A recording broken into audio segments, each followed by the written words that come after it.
Good day from California, and welcome to the Anything Possible podcast. I'm your host, Dr. Courtney.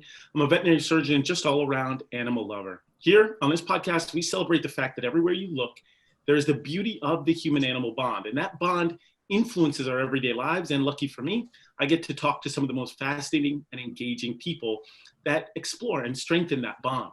If you have any questions, thoughts, or topic discussions, you could reach me at Dr. Courtney DVM on socials. Questions with positivity and love will get answered with priority, but not exclusivity. So I'll pretty much answer anything. Today, we're going to dive into a topic that we've never covered on this podcast, but this episode arguably is more important than any episode that I've had before. In the wake of nationwide protests and a national recognition of social injustice against African Americans, sparked by the killing of George Floyd, we're going to have to talk racial equity. But some are saying that we've possibly reached a true inflection point, an awakening of sorts of a multiracial coalition to address the issues of racism in America. Although these issues are germane to Americans writ large, we're going to take a deep dive, an introspective dive into our own proverbial backyard. We're going to be talking about issues related to veterinary medicine and race, specifically Blacks in veterinary medicine, why diversity matters, and what actionable steps can be taken so that veterinary medicine can reflect the rich diversity of animal lovers and pet parents across the nation. If we want real change in this country across a broad swath of professions, including right in our own home court, veterinary medicine, then protests will not be enough, politics will not be enough, we'll have to do both. And that means electing candidates and leaders who are allies in bringing about substantive reform and policies that reflect that reform. Today, I'm honored to be joined by Dr. Doug Kratt, the president-elect of the American Veterinary Medical Association. Dr. Kratt is a 1998 graduate of basically University of Wisconsin School of Veterinary Medicine. He practiced small animal medicine in La Crosse, Wisconsin, and served as a president of the Central Animal Hospital. He's also served on a variety of committees, including AVMA's task force on volunteer engagement. And Dr. Kratt will officially begin his term as president this year. And it was supposed to be during the AVMA convention later this year, but we're going to talk about when he officially begins his tenure as president. So without any further ado, I want to welcome Dr. Kratt to the podcast. Welcome, Dr. Kratt. Courtney, thank you for having me. I should be the one that's honored being asked to come in and meet with you. Well, thanks, man. I really appreciate that. But the reality is you are just, you and I have met offline, and you just seems like such a genuine guy. And I'm just, like I said, I feel good that you are at the helm during potentially, as some might describe, a tumultuous time, going around this nation. So I'm curious, first and foremost, number one, how are you doing just in general? We've had quite a crazy year, from a pandemic to now protests. How are you doing? And then two, when do you actually begin your tenure as president? So the first question, I think I'm doing like a lot of people. We're trying to adapt, right? We're in some unprecedented times, at least in my lifetime. And so, everybody says, when are we going to get back to the norm? I think there's going to be a different norm. We're all adapting on practice, right? What we do best, being veterinarians, how do we continue to practice? And at the clinic that my wife and I own, it's no different. How do our day-to-days go? And how do we manage our kids who are in high school or about to go into college? How do we do that? We're doing it. We're getting along. That's our choice. We continue to adapt and move forward and try to make things better. When I take, I'm sorry, go ahead, Courtney. No, you take office when? I take office beginning of August. You take office the beginning of August. Well, congratulations again. And like I said, I'm super excited. You are right in terms of just what is our new normal?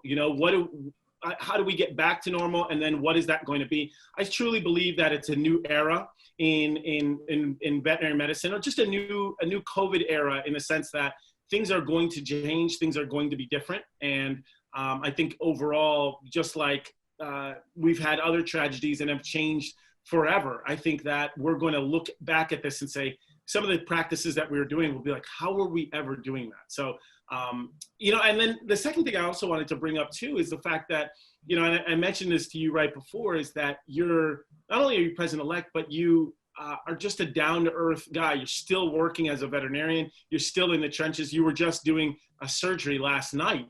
Or what was it, yesterday you were doing a surgery? Well, actually this morning, just before I got to meet with you, I had I'm on surgeries on Friday mornings, and so we were in there taking care of some unique ones. I was saying that I could have used you to show me going through one of those procedures. So. Well, yeah, listen, it's incredible because I think when people think about the idea of president, when they think about the idea of elected office within one of the oldest organizations, I believe it was founded in 1865, of the American Veterinary Medical Association, they don't think of a president as currently working, as being in the trenches, doing good work and helping out pet parents every day on a very granular level. You know, that I was going to say, the rubbing elbows with the public, but rubbing elbows has a totally different meaning now in the COVID era. But it's like our new handshake. But you continue to work as a veterinarian. We do something on this podcast called Set the Scene, where we just get a chance to figure out who is Dr. Kratt all about, how did you develop your love for animals, and then on top of that, a love for animals transmuted into the presidency of the organization. How did all that happen? Well, so, you know, I can't paint the same picture that everybody paints, but I think that's unique, right? That really speaks volumes today, is that we have all of our own different journeys that we get to a place. I grew up in La Crosse, Wisconsin. I grew up in La Crosse, Wisconsin. My father's an architect. My mom was a nurse. I was going to school. Didn't really know what I wanted to be. I could give you a long list of different things I wanted to be when I grew up, but it would probably take more than this podcast would be able to handle. Started going to school at a local state college here. Found out that I migrated towards the sciences more. I'd always been really attuned to math, but I really enjoyed the biology aspect of things too. It was just kind of a natural progression. I liked health. I liked everything. I decided, hey, I kind of want to be able to help animals. I kind of want to help. And so that's where I ended up. That aspect took me that way. Interesting. You just felt like you wanted to help animals and people together at the same time, or was your affection really towards the animal initially and then it kind of transitioned into people? I think it was with animals initially, right? We can be their advocates, and I think that was one of the things that took me that way versus going down a human medicine path. I really didn't have a desire to go down that human medicine path. God bless those that do, but it just wasn't for me. Yeah, no doubt. It truly is a calling. I will completely agree with that. And then on top of that, you say, all right, well, I'm helping people and animals on a daily basis. Now I want to take it to a next level. I want to jump into a leadership role. How did you and what was your mentality from going to a veterinarian to say, all right, let's add on something else, and I'm going to really try to ascend to the level of the presidency? So I never sought out to ascend to the level of the presidency. If we would have had this discussion 10 years ago, it never would have been even on my radar. I was president of Wisconsin at that point, and I didn't even think that I would ever ascend to that, although I had a lot of great role models that I thought I could go down that path. The joke being is my first place that I held, I joined my local association, the Cooley Region VMA, and I teased that I went to the bathroom at the wrong time and I was elected president. So, and it just kind of blossomed from there. I liked doing what I was doing, still practicing every day. That's still the core, but then assisting with that. Then a position opened up within our state organization. I got asked, which I think is the important thing, is I got asked and I accepted. Then I got asked to be president of that organization, and it just kind of continued. The more you see, the more you understand that if I don't want to affect our profession, I can't sit on the sidelines and expect someone else to lead it for me. I need to be involved with it. And then thankfully opportunities at the AVMA came up, and now I'm where I'm at. I had a journey through the AVMA as well, and now I am very fortunate, very honored to be the AVMA president-elect. Yeah, it's an awesome honor, and I'm glad that you're in that role. I will agree with you that there are some times where you're at your local chapter meeting and they're looking for those to assume positions of leadership, whether it be president or vice president, and it is a little bit like Bueller. They're calling out names and nobody's lifting their hand. So I know exactly what you mean. You mentioned you can't sit on the sidelines if you really want to affect change. And a lot of people are looking for change right now, particularly as you see these, as I alluded to them earlier, a nationwide uprising.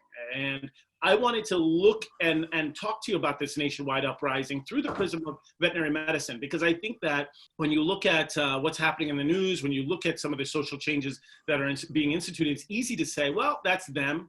What does that really have to do with our profession? But I think everyone is taking a microscope to their own profession and finding out, hey, are there injustices that we are seeing here in our profession? So I wanted to just jump right into it with you, if you don't mind, is just talk about if there's anything that you're seeing on the news, particularly in the wake of police reform or anything like that, that's affected you personally and professionally. Has anything about what you're seeing affected you on a personal or professional level? Well, I think it has. So, we know my post that I represent 95,000 plus veterinarians in the country, and we're hurting. We're people first, and we're hurting. I'm also closely associated with police officers. I take care of the Wisconsin State Patrol canine officers, as well as on Alaska Home and a lot of other municipalities. It's something that I've chosen to do because I want those animals and those officers that help protect us safe and taken care of. I want that, very well said, you and I are given gifts of being able to take care of animals, and I feel like we should give back. That's one of the areas that I've chosen to give back to. So I see the police officers that I find, the ones that I deal with are very good people. And, we kind of are painting we're using a lot of paintbrushes across things. So I see them hurting as well, and they're disgusted by what happened. Much like you and I are. And I want those animals taken care of. I want their handlers taken care of, because ultimately I think they are taking care of us in my community, our community, not veterinary community, but the communities that we live in. So I would say that that's probably one of the things that has affected me. How did it affect me personally?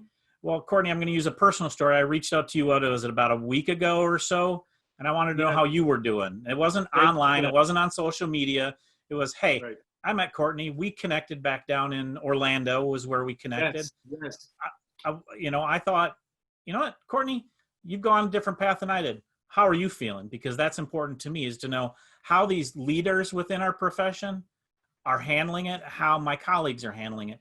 Because if someone thought that I needed that, I would want them to reach out to me as well.